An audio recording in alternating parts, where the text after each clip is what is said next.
If you're like most new parents, Karen, you probably just can't wait until your baby is talking to you. And even then, it may be a while before you can understand what they're saying to you. Well, one way to get around the hurdle is sign language. In tonight's Big Picture, we'll show you how signing is used to help toddlers communicate, see what benefits there are for parents, and we'll show you how one family incorporates sign language in their everyday living. Here's parenting reporter Angela Stark.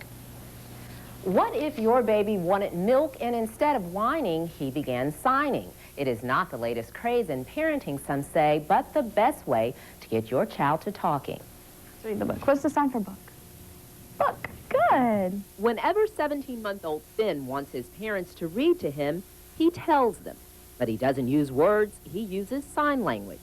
It's made a tremendous difference. I think that by the time he was around 10 months old, he started actually using the signs. Finn knows about 50 signs, which helps his parents, Andy and Paige Lester Niles, figure out his wants and needs.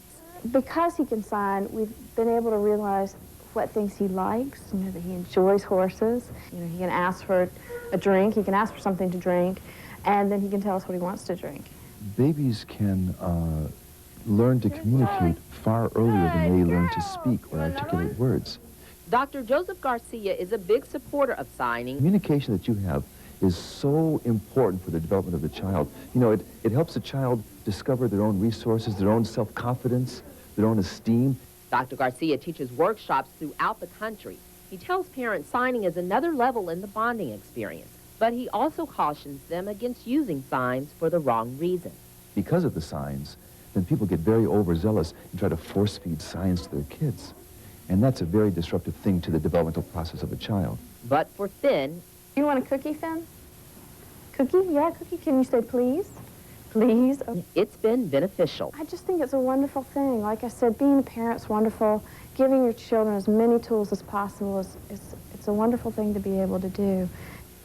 Dr. Garcia says there are about 145 signs that parents can teach to their child, and early studies show kids who sign score higher on IQ tests.